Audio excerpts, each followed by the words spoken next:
find us on Facebook. We couldn't last time, but hopefully it will pop up somewhere. Jerry, you're really good at this stuff. That's how we all became the Brady Bunch. I know. Digital native. It says meeting is now streaming. So, yay. There we are. Okay, there is a delay, so I have to make sure not to watch this one and focus on this one. So hi, everybody. We are live with a fantastic group of people in the paddling world. I really like these Tuesday night discussions, and it's been fun. I didn't connect with a couple of geographic areas, but we really have a great variety of people here from different places in the United States. Sorry to our friends from all different countries, but I think sometimes you got to narrow it down, and I'm really excited to talk about SUP racing in the US because there's people here who have done a lot of great stuff, are planning to do great stuff, have some great ideas. So we will get sharing here. My name is Kristen Thomas. I've had the pleasure for SUPConnect on Thursdays of doing individual interviews during COVID. Starting April 1st, every Thursday. So, but there were often times where I wanted to do more topical things and involve more people. So I just started doing this a few weeks ago, just because I think this is a great time for content, a great time to have discussions. Anytime's a good time, of course. But we're going to do some introductions to start with.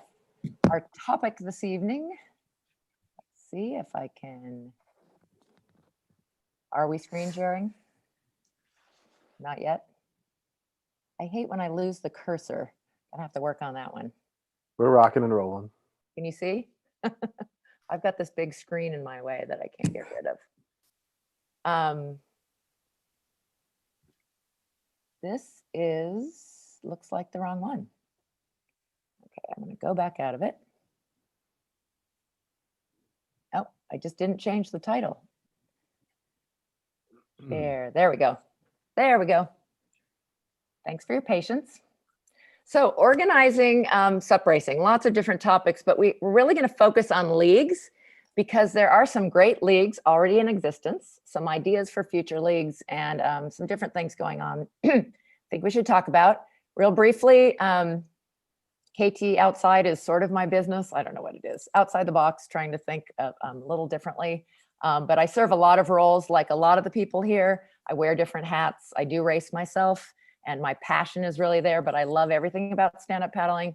I'm serving as the interim president of the SUP Industry Association that I used to be the director of, and all kinds of fun things like that. So we're gonna start with Harrison and Doug and jump right in and let them introduce themselves. I know, again, you guys wear a lot of hats, mention the things, but again, remember what our focus is kind of about racing. So focus a little bit more on that, but please feel free to say, if you're a racer, if you own a store, if you're a sales rep, or anything else that you do in the paddling world, or in your regular day job. Harrison, you want to go first? No, you go first. You led this thing. So my name's Doug Voitko. I kind of coordinate the Midwest Paddle League. We had something in the Midwest being, USA, Wisconsin, Illinois, Minnesota, Michigan, Indiana, Iowa, and we had something called the Midwest SUP Championship Racing Series, and that went really well from like 2012 to 17. Then that kind of fell by the wayside in 18, and myself got a few other folks involved, and we started the Midwest Paddle League to kind of pick up where that left off in 2019 and been running that since. So I've been paddling since about 14. And we've ended up here. So I used to do like one race a year. Now I do like 10 plus races a year. Harrison? Yeah, so Doug and I met through work. We don't work at the same place, but his employer is a client of mine, and we started doing some paddling together. I had done some racing prior to that, back when I lived in Michigan, and then moved to Illinois, and then back to Michigan. And when Doug started, getting the momentum for Midwest Paddle League together, and I went to the first Midwest Paddle League event that Doug and another guy that helps Bernie had kind of gotten involved with, and I really wanted to be a part of it. And, they had it all well in hand, but like most things, I come in like a bull in a china shop, and I kind of edged my way in. And what I do with the league is a lot of the writing and press and PR and relationship stuff in print and media. And the way that ends up looking is I do a lot of writing in Paddle Monster and Facebook and that sort of thing. Fantastic. Well, great to have you two. And I have to say, you guys have done a great job with what you just mentioned, because I wasn't aware of the Midwest League before it became the Midwest Paddle League. And Doug, you are just an amazing ambassador. You travel around and go to a lot of the big races. And so I know you from Hano Hano and San Diego. And Yeah, it's amazing who you run into. So that connecting is working well, and your media and all of that. So congratulations, you guys, on Awesome. keeping it growing and going. We're also, we're not going to, again, no judgment this year. It's a crazy year, but you actually had races. You're one of the only two leagues that I know of in this conversation that really had most or all of their races. So that's impressive, but also just is what it is. Yeah, we had probably less than half, but we had our first race in July of this year, and everyone was on kind of pins and needles. It was like, do we not? There was a lot of emotion, back and forth, but we ended up trying it, and we had 40 folks show up for it, which was down percentage-wise from where we were in years previous, but it was still 40. And over the course of the summer, we ended up having 7 races and about 350 racer experiences amongst those 7 different races. Wow. Great. Yep. We've had none in California, but I won't be too jealous. Jerry, the Waterman League, which formerly was the Kentucky Waterman Series, right? Yeah. So it's the Waterman Series. Yep. It's all good. But yeah, it used to be called the Kentucky Waterman Series. And so, do you want me to explain a little bit about it, Kristen? Yeah, just a little bit, and which states are involved, and yeah. Roger. So, for me, like, I'm like only a millennial in this conversation, possibly. And it was an economic thing. So for me, like, Kentucky is a really poor state. I was, coming out of college, and so the current model of paddle sports racing is based on traveling. So it's expensive. That's a barrier to entry. No, I'm not calling anyone old, but so I was like, you know what? Like, I do like a lot of stuff with community development, outdoor recreation, and environmental protection. So I was like, you know what? This could be a tool to help, grow paddle sports racing, get people interested in, water conservation and stuff like that. So I started the Kentucky Waterman Series as a tool to help, community development stuff. And it grew. And, I just was traveling around the state, pulling up like, hey, let's do an event. And it was a tool to kind of, like, we call in my field creative placemaking. So you bringing stakeholders together, community people, tourism, arts folk, food, to create an event. And it worked really well. And so then I was like, you know what? Our region, we have like a rural Appalachian region, so we expanded after I think like 3 years, and this was supposed to be the big freaking year. Was like Kentucky, West Virginia, Ohio, Indiana, and Pennsylvania, and because we had a really big show out at the a race in Cleveland, Blazing Paddles and stuff, and Cincinnati Paddle Fest, and then COVID. So then I built this brand new website, thewatermanseries.com. Had a bunch of partnerships and everything, and then COVID hit. So we actually, like I said, I do like a lot of community outreach work and stuff. And so my first like concern was like, I shut it down, because we, again, I'm a realist. We have really poor health outcomes in our state. So like, this is a respiratory virus. So I was like, okay, first of all, shut it down, no events. And then once things started to, become safer, and I worked with my friend who is a paddler, and a trail runner who's an infectious disease expert. She helped me design like a plan, like a mitigation plan, and we got it approved by the state of Kentucky, in Ohio. And so then we ran events, a few of them. We had some really good social distancing protocols, drive-in, check-in, no awards, no shirts. We ran a bare bones year, and it was really great because, like, as y'all probably know, like there's a lot of pomp and circumstance when it comes to paddle sports racing. So being able to just focus on the racing, focus on the good vibes, no shirts, no podiums, no trophies, and just get out there in a year where everyone's mental health is like, affected and stuff, and be able to move and be together, it was dope. So yeah, that's the Waterman series. Oh yeah, and it's cross disciplinary. So SUP, surf, ski, outrigger. If you got it, pull up, Costco boat, we're gonna get you in there. And I know that's true of a lot of you, that you involve other watercraft in a lot of ways. It is a very inclusive, but I know this is SUPCentric, and I think sometimes, you do have to separate watercraft in certain areas, but that doesn't mean your events have to be. So. Oh yeah, I was gonna say, yeah. I was gonna say really fast, Kristen. I come from a SUP background too, so that's how I got into it. Was racing was through SUP, and my first ever race event was a Southern Stoke race. Very fun. Yeah, I don't know the order of things, so it's really interesting to hear how these things have grown. So Kim, the Southern Stoke series, were you one of the early series, it sounds like? Oh, you got to unmute yourself. Yeah, There you go. I just did. Yeah, so the Southern Stoke series actually started as the SUP Splash series in 2012, 13. Am I still on mute? No. Okay. But he has a special sign. So the person that was organizing the SUP Splash series decided that it was too much for him, and the races that were in the series, we all kind of went, we like this. Let's get together and create, our own series. And it generally was Southeastern, we had Florida in there, Georgia, Tennessee.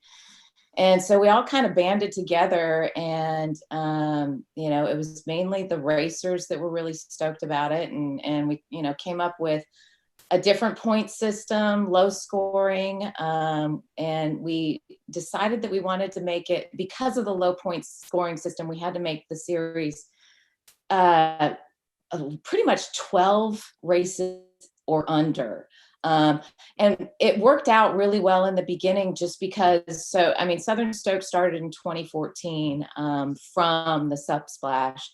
But in the beginning, it worked out really well because we had more races that wanted to be in the series than we could handle. We did not want to dilute the series or pillage, have some people, go to other races and not make it to, we wanted everybody to get to all of the races. And it's hence being kind of centric to the Southeast as well. We had races like Jerry had been in the series for a while, and Kentucky proved to be a little bit too far north for a lot of the people that were coming from the South or from Florida. And so, it was kind of a tough one to kind of, keep all together.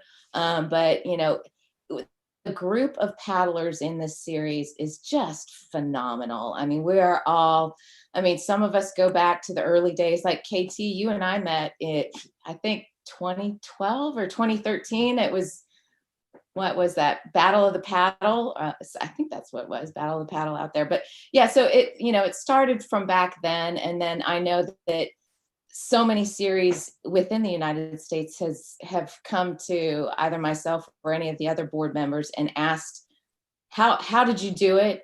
And we like what you're doing, can you, and we're always, I've spent hours with other people, starting up a series. So I'm glad that it's come this way. It wasn't, it's a group effort and totally grassroots. Love it. And we'll talk more about how a lot of you have connected already, which is fantastic. And hopefully we can keep that going. John, oh wait, do we have John on? Yeah, there you are. Tell us about, this is a newer league, or maybe it's transferred, or maybe you've pulled it all together. I know Florida has a lot of racing. Yeah. Am I not muted? Yeah, right. I can hear you now. My name's John. I'm founder of Flying Fish Board Company, and also with the help of Steve Miller and Jamie Welch, who also works with us, we created the Florida Paddle League. It is a new league, but yes, Florida has had the fastest in Florida, which was something Danny, I believe, was one of the original starters of that, along with the Roundsvilles, Zach and his dad, Mark. And, you know, we saw the potential in that league for sure. And then I believe it sort of, I mean, Danny can talk about this, but it sort of seemed to kind of bounce around between everyone. It was hard. It's a big responsibility for sure. And so I think that league maybe went dormant for a year, but we said, hey, we've got to get something going. And fortunately enough for us, owning a board brand, we have a large customer base and a large following. So we were pretty confident that we could help some of these races with their attendance, because ultimately we just want to see racing grow in Florida, which it is by far probably one of the strongest states in the United States for sure, as far as racing. Cool. Thanks, John. That's awesome. And thanks for all the work you're putting in, getting it going. So those are kind of the main leagues, but then we have Mark and Jace, kind of different perspectives on the Northeast. And I'm going to mention some things about SoCal, where we have had some really strong leagues that are gone now and didn't have anybody pick them up or keep them going. So Mark is, I know, as just the best sales rep ever, and I see him at all the trade shows and everything, as well as I know you do surf camps and stuff. But why don't you tell us a little bit about, and can you mention, because I couldn't remember the name of that one. I just remember there was money on it. Like people were winning a lot of money in the Northeast. Yeah, it was interesting. So I started as a, am I unmuted? Yep. Okay. So I've been a sales rep for about 40 years now in ski, snowboard, and the surf and lifestyle industry. I was actually Dakine, Hawaii's very first sales rep in the country, and similar to that, in, I think it was 2006, I gave Dave and Meg a call from Kealoha, and I said, what's up with this stand-up paddle thing? And I was probably a 30-year veteran of surfing at that point, and it was this rage coming across the country. And I got involved, and she asked me, how do you do this? How do you set up the reps? You know, how does this work anyway? Well, in good faith, they gave me 5 accounts, and I think we had sold 50 paddles in 2006. Well, it started morphing and growing until maybe like 2014, 15. I had about 100 accounts, and I was putting in about 5,000 paddles into the marketplace a year. And that was pretty substantial. It became one of my top 3 manufacturers. But it wouldn't have happened without making everything congeal. And it was involving the retailers, manufacturers. We did it through SUP Surf. We did it through race. And as this whole thing evolved, like Jerry said, we involved prone paddlers, OC1, stand-up racers. We had multi-divisions and so forth. And so it really took a lot of synergy and teamwork to put it together. Back in the day, we did have a series that lasted about 4 or 5 years called the Atlantic Paddleboard Series, and they were putting up about $3,500 per race. Back in 2012, that was pretty good.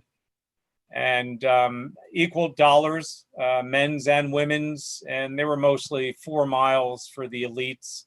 And it was a quick, hour, 15-minute workout. So you're going to the dog track. You'd put in $50 and you could win 500 or a couple thousand. It was kind of cool. But what I've found over the evolution in stand-up paddling over the last decade and a half is it takes teamwork to put it together. And we're not fortunate to have any series anymore. But what's important was that we continued to grow the sport for sustainability, longevity. And so now as a rep, we asked strong manufacturers that worked with the retailers of those specific stores that put on the events to step up. And we would do demos, and we do debut next year's models. And it really became like a little festival, like the Paddle of the Battle did, but in a Northeast way. Mm-hmm. So the long and the short of it is it took teamwork. It took coordinating so that you didn't compete for that same competitor, of the retailers working together vertically so that you had the summer schedules. It took us a summer or two to figure that out, but everybody would go ahead and get their annual in the month or the time that they wanted, and we would add it on. Well, I think one of the other key elements, and sorry to be so long-winded, was it took having people and things that people could relate to. So it was causes. It was giving back to people in need, bipolar awareness, cancer. It just environmental, like Jerry said, you know, it was preservation, 3 bays, surf rider. It had everything involved with it. And that was how we had the peak of probably 14 to 16 events in a year with 50 to 100 people per event for probably about 6 years, 8 years. And then it started to wean a little bit. So I'm very interested, intrigued, and humbled by all the work that you folks have all done to see if we can go ahead and bring it back and give us all jobs, longevity, and continue to do what we do with lifestyle. So it's been an interesting journey the last 14, 15 with SUP and the last 40 with surf and ski. It's amazing. It's an amazing journey. I'll bet. And that's cool that you were in 2006. And you on the left of the screen, 12th annual. There are not very many races that have stand-up paddling that are that old. We have the Tahoe Nalu here that I believe is about the same time. I mean, those were probably a bunch of surfers. I don't know those guys. I hear about them all the time. Is that Waves? And so that's Russ Scully, which okay. owns the Wind and Waves Yeah. up in Burlington, Vermont. He owns Villa Playa Maria down in Puerto Rico. That's where the Surfline Surf Cam is on. Yeah. He sponsors Will Scuden, Ben Gravy, Chuck Patterson, all amazing spokesmen and watermen. But is the race up? Oh, it's in Burlington. And in Burlington. Vermont. And for the first 10 years, we got involved and we gave back to the sailing center up in Burlington. And then he ended up buying this 14-acre parcel where he created something called the Burlington Surf Club.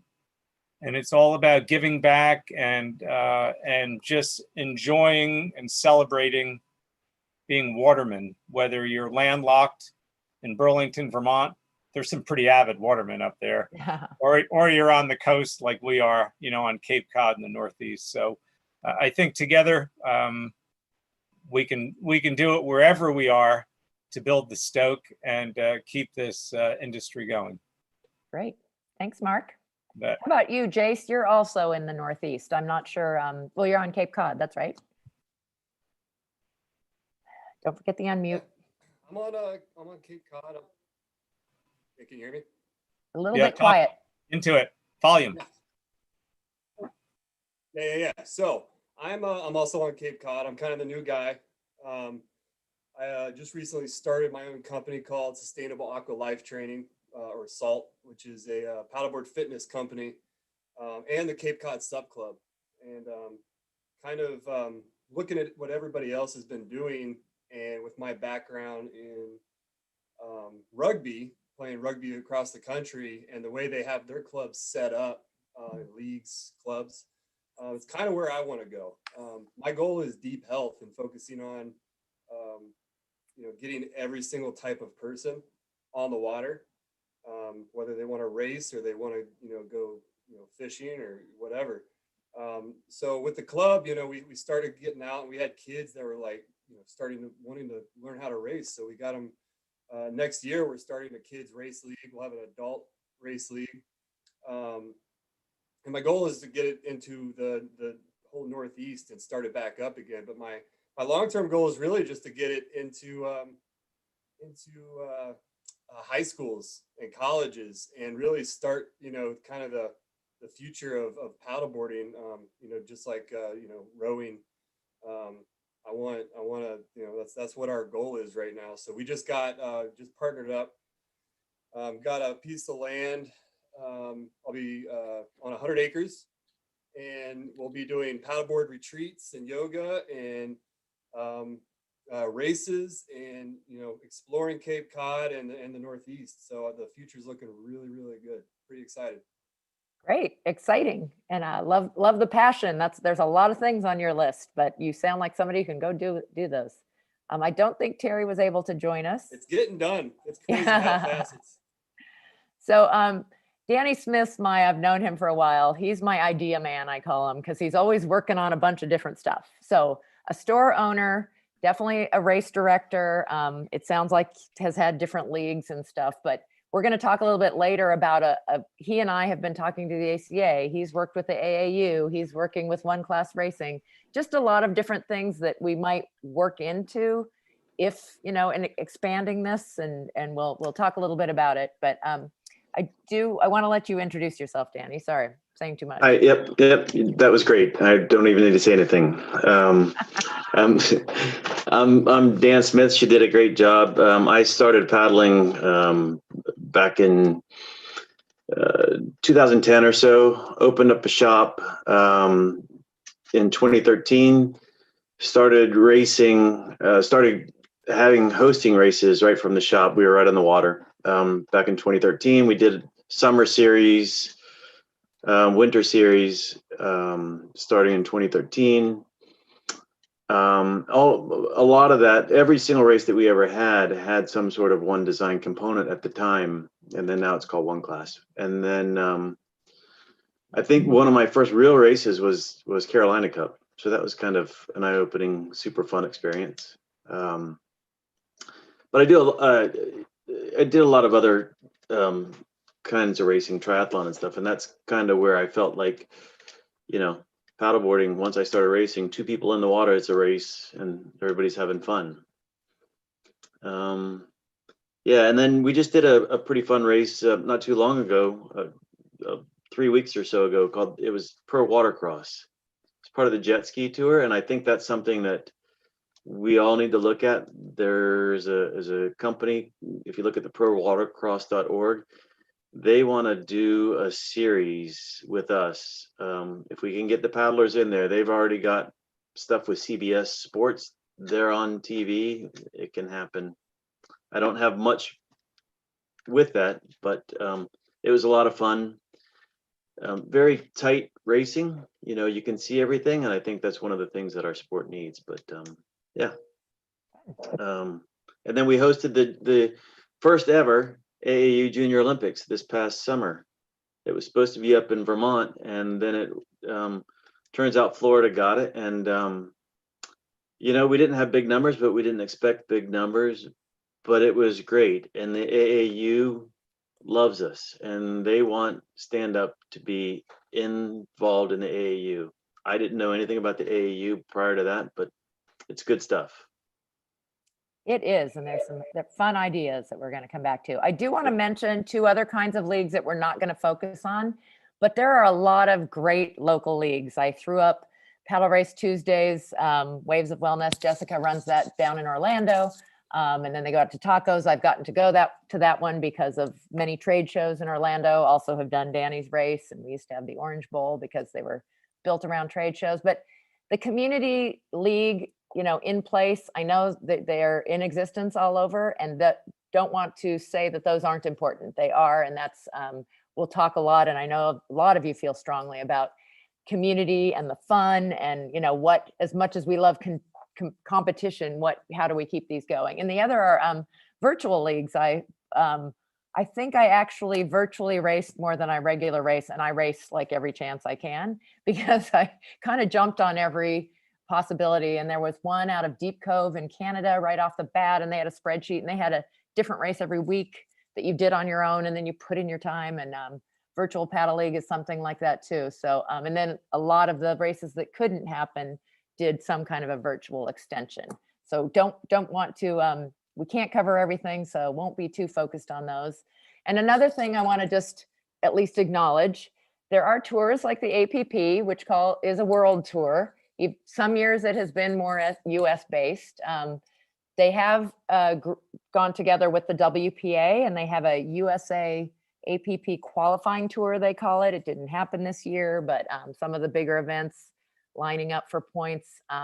WPA for me it was based out of Southern California.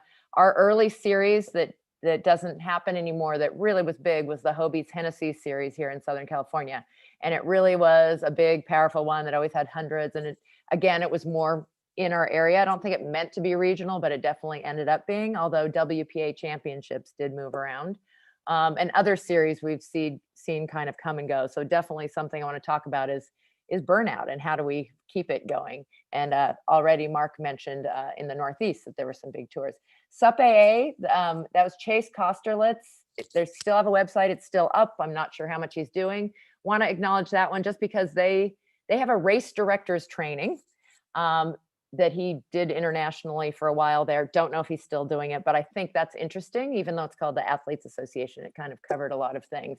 And for me, WPA at the beginning, I was a founding member in 2010, and that's how we got our points. They had a US point total thing. There's still some points going on, but I have to say I love that as a racer. And I am a open age group racer, and we'll talk more about like building from the bottom, getting people paddling, getting them stoked, and then helping them find whatever that niche is, whether it's surfing or racing or foiling, at the top end, the more that kind of stuff, or if they just are, recreational paddlers.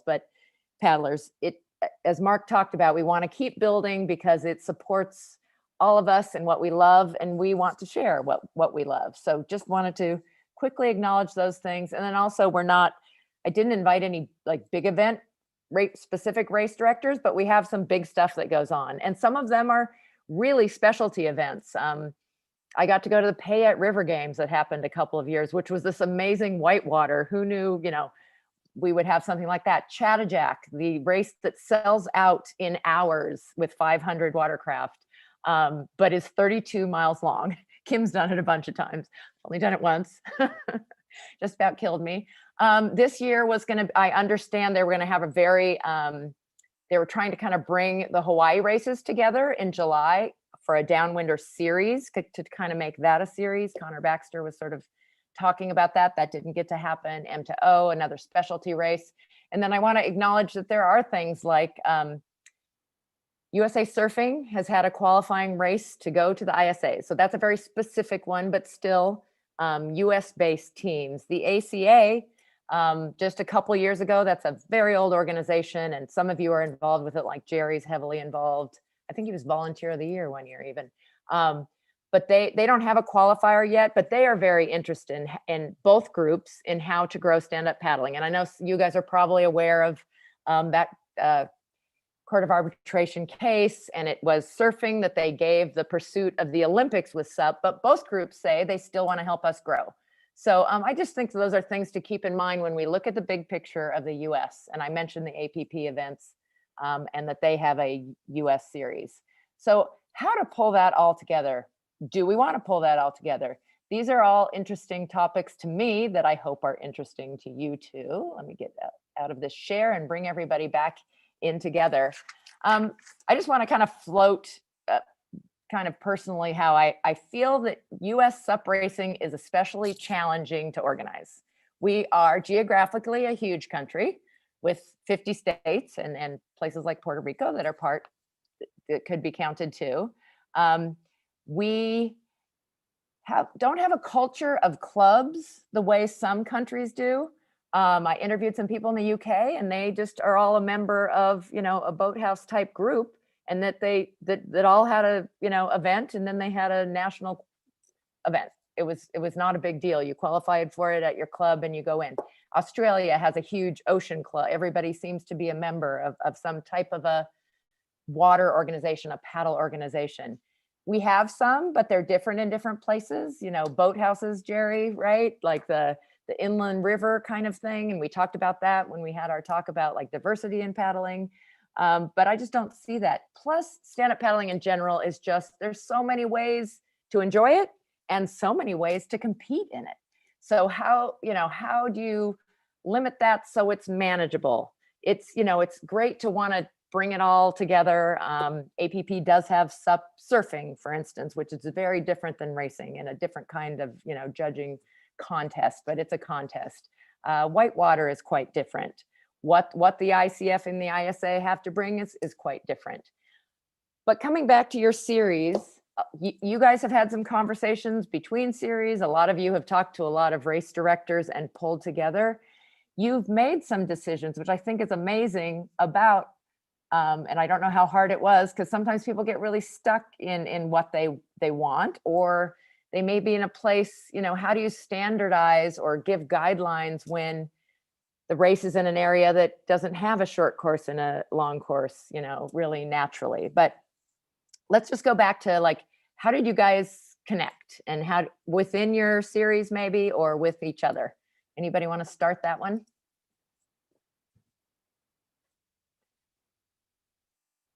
Can't, no. Of course, Doug disappears at exactly the right time, right? Because, from Midwest perspective, Doug built a lot of these relationships traveling around, and I know he met Jerry. I know he met Danny. I know he met Kim, and a lot of this kind of came about very kind of informally. Hey, we're thinking of this. What are you doing?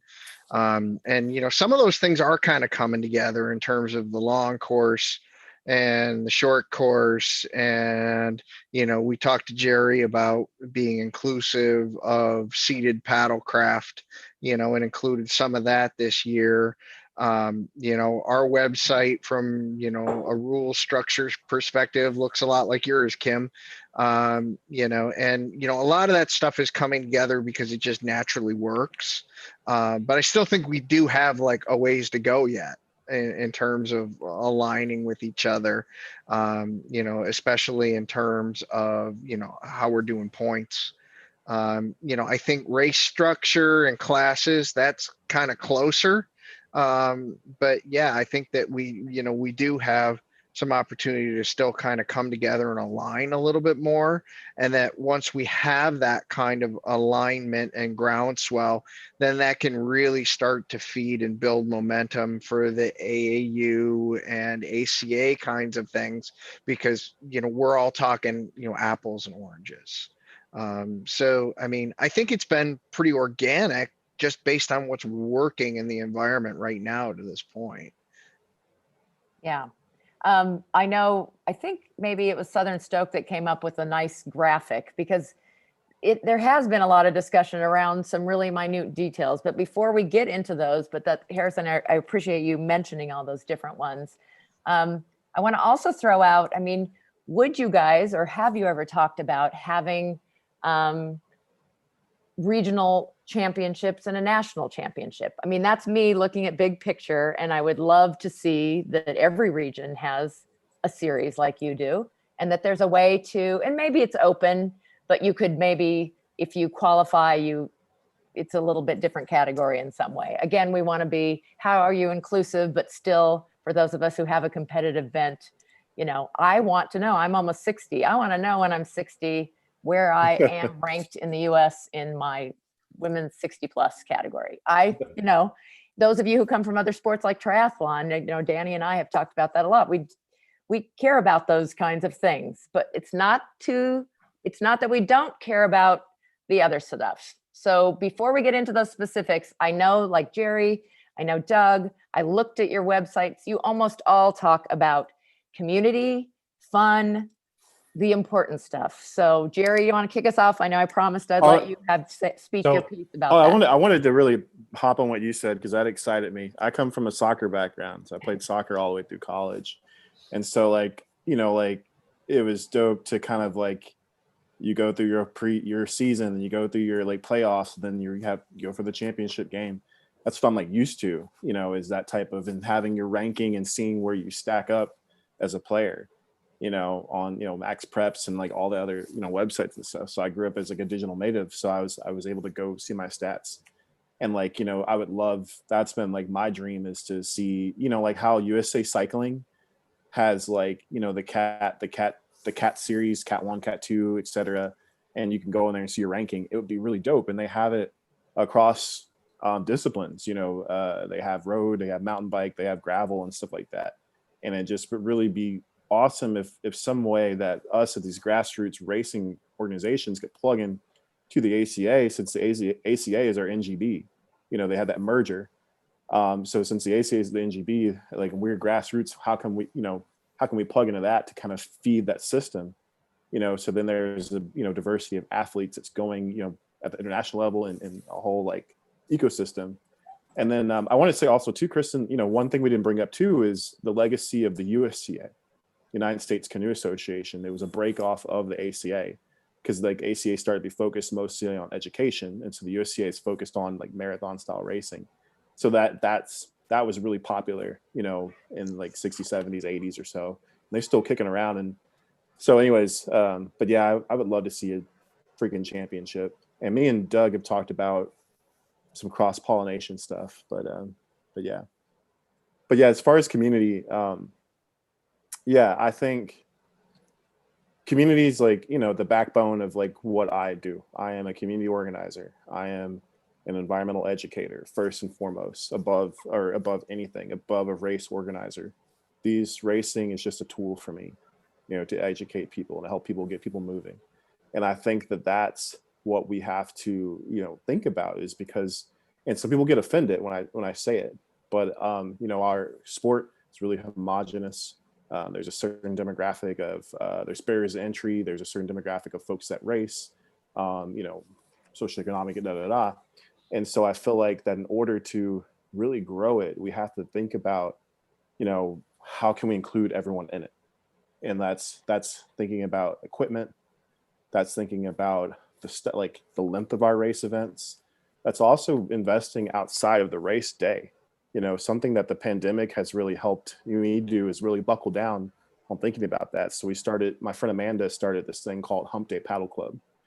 And it was like, pull up, socially distance, we'll bring you a SUP, we'll bring you a boat, and we're going to paddle a distance and around different put-ins. And we'll teach you, we're all, I have ACA instructor cert and stuff. And I think like more investment outside the race day would make people more comfortable to race, because we're so focused on, okay, yeah, let's go to the race, get you aboard, go to the race. But people, like, you got to develop people, like before, like I ever like hit like soccer in college, I like was like kicking a ball around, like the, in little league or whatever. So community development is important. Yeah. Agreed. And along with that, the youth has been mentioned.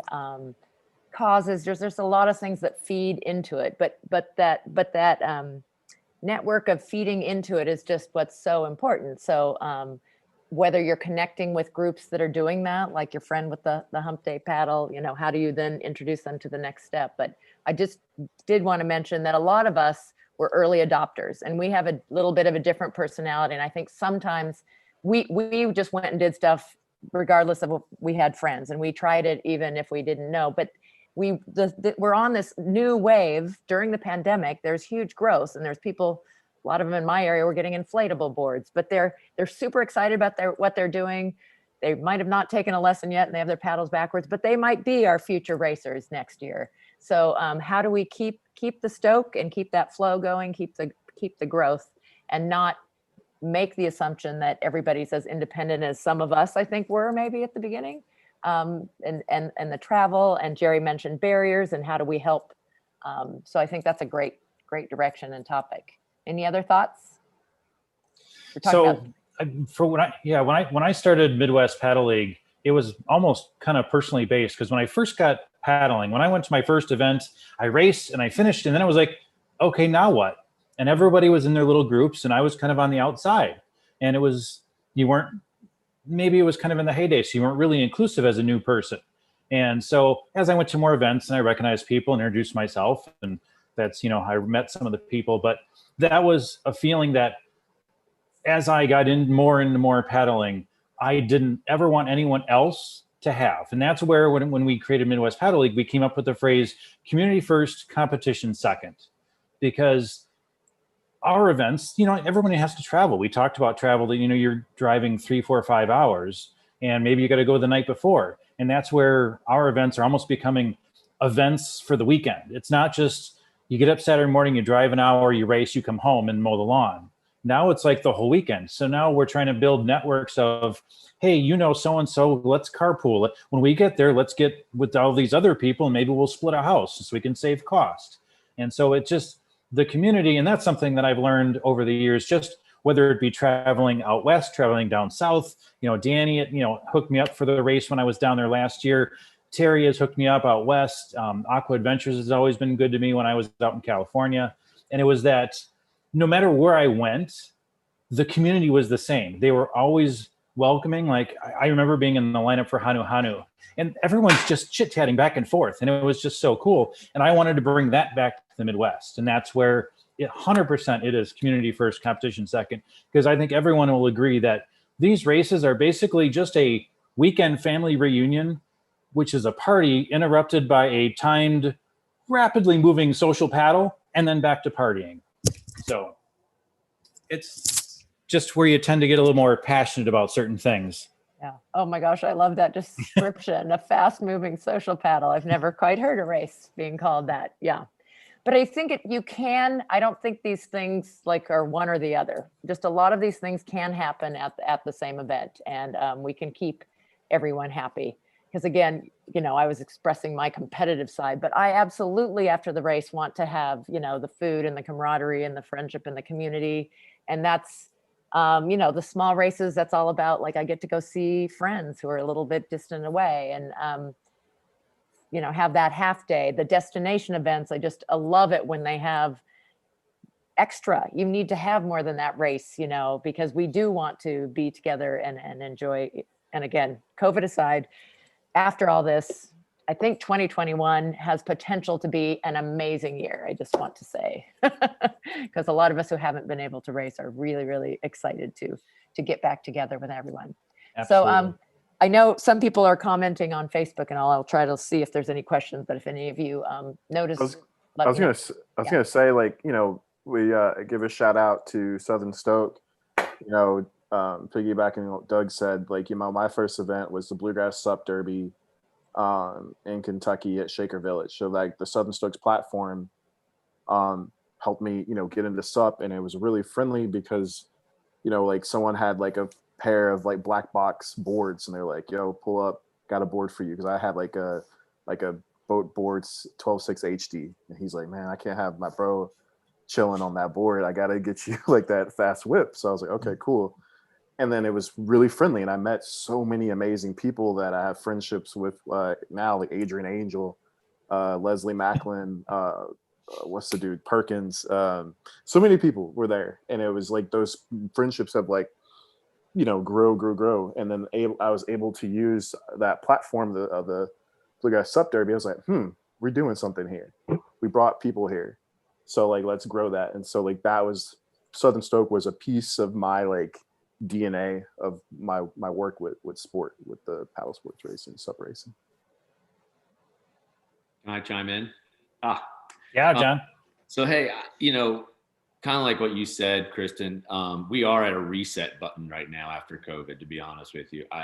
We have an opportunity to, it's grown, the sport's grown, clearly. There's board manufacturers, shops, I'm sure Danny's seeing it, can't keep boards in stock. High Country, I'm sure, is feeling the same thing. We have definitely seen a growth in the sport of paddleboarding.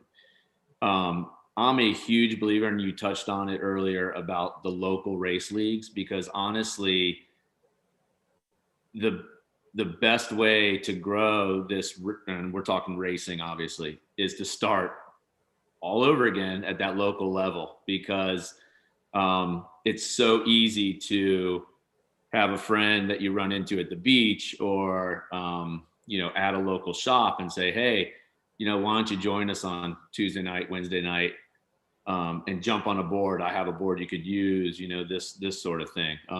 And I'm bragging a little bit because where I'm from, Blue Line has the Tuesday Night Race League, and they were one of the original race leagues, and they average about 60 people every Tuesday night. And it's, literally every Tuesday night. And it is totally 100% social. So Doug is on the money with that. Like, the main reason we all go is for after the race. So I really think the importance of a local race series, and just, and it's going to be dependent on shops and clubs and things of that nature. You kind of mentioned a lack of clubs in the United States for stand-up paddling. Well, really, these local race series are sort of almost like a club. So when we meet on a Tuesday night, let's say, for an example, we pretty much tell everybody, hey, there's a race in 2 weeks in Naples. Let's try to get as many of us to go and support this race. So I really think we all need to kind of look on a local level and then grow it from a local level to a regional level. Like in Florida, maybe it's South Florida, and then eventually all of Florida. The Panhandle's 10 hours away, so it's a tricky location. But and then like you said, Florida Paddle League can connect with the Southern Stoke Series, and then we can have maybe a championship series at the end of the season or something to that effect. But I think you're right on the money. Everybody needs to have a similar point system. It's hard as far as like races, as far as distance, short course, long course, that sort of thing, to have a set course, because like you said, the Key West Classic, for an example, it's 12 miles around Key West, and that's what that race has always been. So, I don't know. I just really think that as a whole, to grow the sport of racing, it needs to start back on the community level. Again, like we have a chance to hit the reset button. I agree with John. People into racing. I agree with John, and I think that we really need to get back to basics. And we have the history. We saw how we grew it over the last decade. It was a bell curve, and we got more people involved. But it comes down to the community leading by example, showing people that they can do it.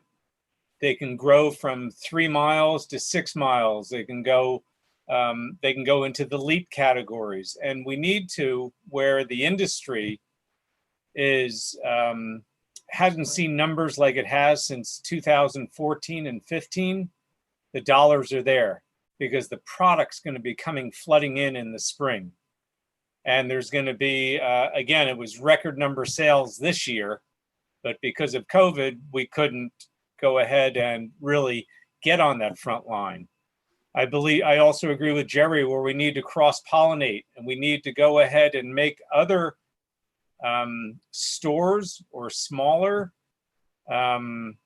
events aware of others. So we need to go ahead and swap on our websites. We need to go ahead and create a traffic flow and a map that people can follow. And all they need to do is just get hooked, like all of us. And you're looking for the next thing, you're the need for speed, that next race, the next event. And all of a sudden they start raising the bar, and they start to go into bigger regional events, and then Eastern and West Coast events, and then national events, and they really see where they fall. But I think we're so on it because we have the history and we know how to rebuild it. What we need to do is get everybody involved. And I couldn't agree with every single person more than I ever have before. We need to do this together. One of the things with the Florida Paddle League that we were really excited about, one of the most exciting, what I was most excited about, is we were doing short course rankings and long course rankings. This way you don't, because not everyone likes to do a 7-8 mile race. So there's a lot of people, including myself for a while. I just wanted to do the short race because I wanted to be part of the event and didn't really kill myself. So we were doing rankings for the short course and the long course. And we thought that was kind of important because then you have certain paddlers that sign up for all these events, but they only do the short course. Well, they can at least see now where they were stacking up against their competition. Because for the most part, the short race would have the same competitors week after week after week, and at least in Florida. And then the long course, you have some of your top paddlers that, a lot of the short course guys were like, dude, there's no way I'm catching these guys. Like these guys are at a whole nother level. So we thought it was important to rank the short course as well. So that was one thing we were really excited about. We only got to have 3 races this year before the COVID thing hit us, but Danny's race was one of them. And I know his attendance was up. All 3 races we had, they had record attendance. So it was heading in the right direction. And then of course with COVID, but I think that's important. The short course, maybe have a ranking system for short course.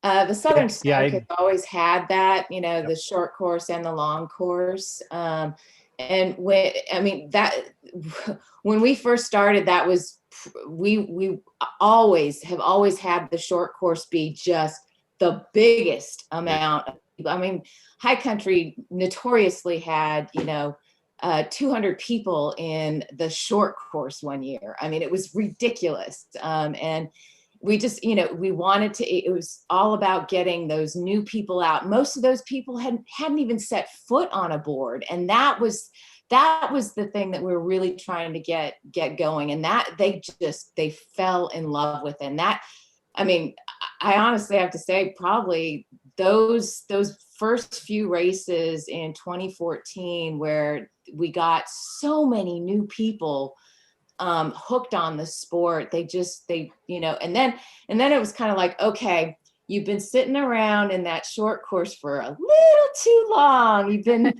milking that. You've been in first place in that short course. And then they go, well, if you ran a marathon, I don't run marathons. I'm a 5K person, always been a 5K person. Do I really have to bump up to the elite long course? So there's stuff like that you kind of get into with, some people think it's the mentality. You kind of have to set a mentality for everybody that's racing that, okay, if it's short course that you're going to be running that, or, paddling, then do the short course and stick with it. But yeah, it's important to get new people started, and somebody that's never started or never paddled before isn't going to jump into a typically 6 to 8 mile race. At least I've never. Yeah, and I would agree that, I mean, we too have it divided by short and long course, and really you have to grow the short course because that is what is going to feed your long course racers. But we also wanted to get away from the terminology, because I've often heard of like the 3 mile race being a rec race versus the elite race. And those were terms I didn't want to be thrown around because they're just not community friendly. It's like, well, there's you, and then there's you, and it was a perception thing. That's why we went away from that and said, okay, it's a long course and a short course. We're getting rid of that stinking elite name. Yeah, because frankly, some people are better, just in sprints versus that endurance type thing.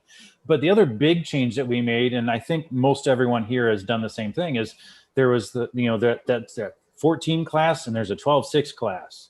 And everybody wants to stay racing in the 12-6 because they could probably win an award there. And I get that totally. But what we did last 2 years ago is we took the 14 and the 12-6 and just said, look, it's 14 and under. I get, some people physically can be faster on 12-6 versus 14. So just choose your weapon. But we wanted to make it easier on the race directors as well, because so many classes, so many awards, so many everything. And that way we kind of streamlined it a little bit. But then you also look at it from the standpoint that, well, before you would typically award first, second, third for your overall league in 14, and there was 12-6. Well, now you've only got 14 and under, so you only have 3 awards when you used to have 6. That's why we made a top 5 in long course, short course, men's, women's, so on and so forth. That way we didn't necessarily lose those places. And my experience has been, if you get one brand new person to a race and you give an award, they're coming back. So frankly, the more awards you can give out, the more repeat offenders you will have. Well, yep. I think the balance. It's like, so like to the same thing for me, like in my series, we do short and long, and we actually standardize the distances, amongst so this year we were breaking, I was super stoked. We had like different categories. I changed up, let me go to my website, but I changed up the names and stuff of the distances. And to Doug's point about the awards, it's like I did the same thing with 14 and under. It was a hard decision because everyone around the community was like, it was the big debate. Everyone's debating about it, but it was just like a logistical thing, an economic thing. Cause I was like making all my awards. I was traveling about like 2-hour round trip to like Louisville to go to General Electric. They had like a whole like maker space. And so I was like using their laser printer, digital stuff, CAD machine. And I was just like, man, I got tired of doing all that stuff. So I was like, if I can streamline my awards by cutting out, because I have like just all these other classes. Yep. That helped. And there was some gripes at first, some people were, but then over time it was like, it made sense. It made sense because we have a limited amount of SUP folks in our region anyway. So having everyone together just made sense. But yeah, this year we changed our race types to make it fun. So to take away, like, I'm a big proponent of like democratizing your language or making language more inclusive. And so like the whole elite and pro thing. So I try to make it fun. So I came up with dash, which is like 5 to 8 miles, distance 9 to 25 miles, dynamic, which is like whitewater events, and then we have youth, which is like 1 to 3 miles, and then ultra, which is like 25 plus miles. So then you basically you get like pick like what you want to do. There's no like connotations to it. And so I was really excited to roll that all out, and then COVID happened. Yeah, Interesting. I think I think all these are great ideas, and we've been doing similar things as everybody else has. But I really think back to put us all together, we have to have a standard. I mean, that's what we have to have. If you look at any other legitimate sport, look at USAT triathlon, just as an example. They have, you know, you have a sprint distance, Olympic distance, half marathon, half Ironman and Ironman distances. Just running 5Ks, 10Ks, half marathons and marathons. These are all set distances. We can standardize our sport relatively easily. The models are out there all day long. Yeah, so But Dan, who provides the standards? We yeah. do. We all do. This is what we're doing. We're talking about setting the standards, and that's something that we are doing. We, along with the ACA and potentially the AAU, that's what needs to happen. If we all keep continuing to do what we're doing, we're just going to end up where we are. There's not going to be, and not that this is a terrible place, but if we really want to grow our sport as a unified sport, then we need to set the standards, and this is the group, or this is part of a group that could do that. And part of that, you know, going from 14 and under, that's great. I know we were going to talk about it, but just I'm going to throw this in there. Having a one class or a one design race is really good for our sport. And whatever that is, whatever that board is right now we have a hard board. I think we're going to introduce an inflatable to that, because most manufacturers right now make a 12-6 board that would fit in that class. And what that will do is opens it up, but there's less intimidation for the new person coming into our sport. Then when they get into it, they'll grow. They're going to grow probably into the 14, maybe not. But having one class is very important to our sport, and it happens in most other things. Even the IROC series in NASCAR had it. Hobie class racing, laser class racing, but all these have set standards. There's no set, nothing is set in stone yet. The race we did in Naples was great. It was very similar to what we did with the Junior Olympics. A lot of buoy turns right in front of the crowd. The racers were involved with it. They loved it. The spectators could be involved with it. And probably more importantly, the bigger picture is something like that is great for television. It's also great for the sponsors. The sponsors everybody's seeing everything that the sponsors want them to see, all right there. Normally our races, the long distance races, even some semi-short distance, you say go, and then everybody's gone. And everybody all the spectators are just sitting around twiddling their thumbs or throwing frisbees, which is cool, until everybody gets back. Such good topics. I love the word kind of guidelines instead of like standards. People seem to like that better, because there are some things that have to be able to flex, like Jerry talked about, kind of categories. But I mean, if you say short course is 5K or as close as you can get to it in a 10K, and maybe that's different for different people, that's really a starting point. What I see in looking at those of you who have series and have talked to each other, you guys have come a long way, I think, and are doing a lot of things similarly and not exactly the same. And I can't believe we're over an hour already, because we could probably talk for 3 hours about all of this. But it's just like a rare opportunity to get like, yes. you know, Well, I would, a brain trust like this together. Well, let's start something. And those of you listening too, one thing that we need, and I really wanted to talk about next, but was mentioned, we need you not to burn out. So how do we do that? how do we get more help? How do we get people to start this? How do we make community here within this? And how do we have eventually a US connected race series of races? Fantastic group right here. Again, if you're listening and you're willing, I think more volunteers are needed. Some people say, I mean, we're only 10 to 15 years old in stand-up paddle racing. We really are a young sport and still have lots to figure out, but such positive feelings, such great community. I think we have this new wave, as John was talking about again. This is a great time to bring people together, to get people into racing, to make it friendly, make it inclusive.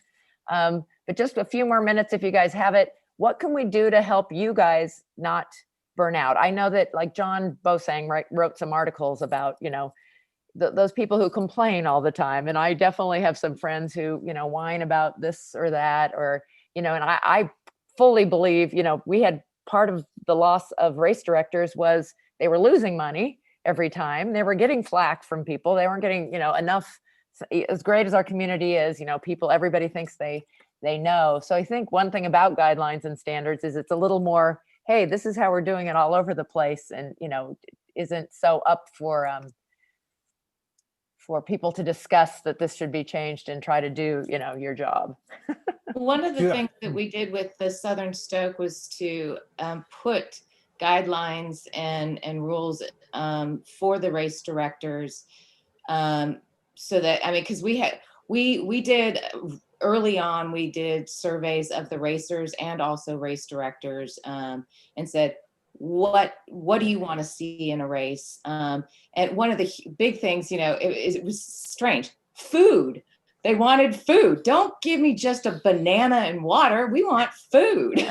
And then, other things were like, we don't want a piece of paper certificate saying that we won first place, second place, third place. We want a medal. They wanted something physical. So we listened to them, and we put all these guidelines together and said, and then it was kind of okay, race directors, if you can, show up, then you can be in the series. If you can't, then, and it was kind of, we had a lot of races that wanted to be in the series, but we also wanted a higher standard for the racers. That we wanted them they're taking hours to drive, sometimes spending 2 days just to go and race. And if they're going, you want everybody, you want them to be happy and have a good time. And so it was, kind of trying to put, some guidelines into place. And a lot of what we did when we first started was went along the lines of WPA. And that was, back in 2010, 11, 12, 13, WPA was it. That was your national points right there. And, it just kind of disappeared. So that was top down. And now I think we're going, bottom up, grassroots up is, I think, what we're trying to do here. Grassroots instead of somebody dictating. Grassroots has been huge. I want to say, Dan, I'd love to see standard. I drove all the way down from Cape Cod to the Key West Classic this, a few months ago. Stopped at Blue Line, saw what they had going on. John, I see what you guys have been doing, and I'm trying to recreate it up here. And one of the things I've been doing, we have a bunch of people that, a lot of these people that when they came out to paddleboard, it was because of COVID, and they were on their knees. And at the end of the season, we were learning about buoy turns. And next year we have a group of people who are going down to the Carolina Cup just to see how it is. I'll be racing in it and a few others, but we're going to get a house. We're going to hang out. We're looking at taking our Cape Cod SUP Club and going down to like Richmond and going back out into different areas to bring our club there, and then they bring their club to us, and really start bringing it out. So we went from, I started the club June 1st. We're at almost 600 people, and most of them didn't have a board. So every shop on Cape Cod benefited from that because they all bought boards or paddles or gear. I had one guy that bought 3 boat boards just right off the bat. Great, we are in Cape Cod, so it's kind of easy to do that. And the Northeast, I did paddle fit certifications. More certifications would be amazing. And just watching the sport grow, I'm really excited for 2021. I think it's going to be really cool. And we're excited to have new people like you in it with all that energy. And that's fantastic. All the stuff you said you're going to do, that really helps grow our community. Burnout, like, I got into this thing, I was like 24 or so, and I'm getting to be an old man now. This is like 5 years or so into this thing, 5-6 years, and I'm getting I'm burning out.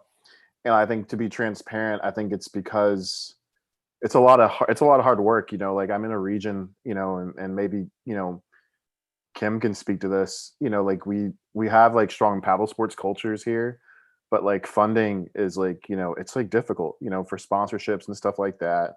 And so and especially in Kentucky, we're a really poor state, really, really poor. I can't emphasize that enough.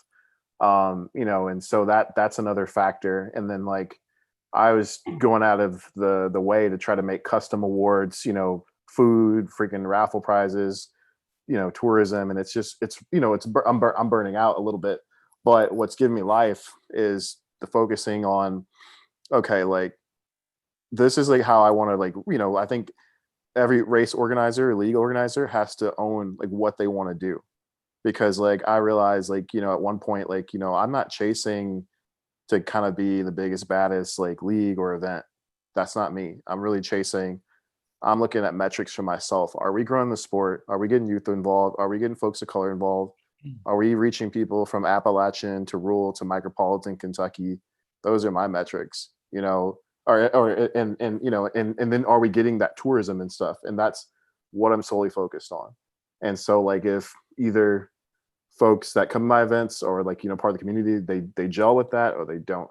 And I had to like own that, because people were saying like, oh, we need to, Jerry, pay you should pay XYZ to come, like, pay this ringer to come. And I'm like, no, this is about y'all. Like, I've looked at y'all grow like a papa, as in this sport. So it's about you. And like, how can we cultivate that person that we see in the window at Planet Fitness on that, elliptical?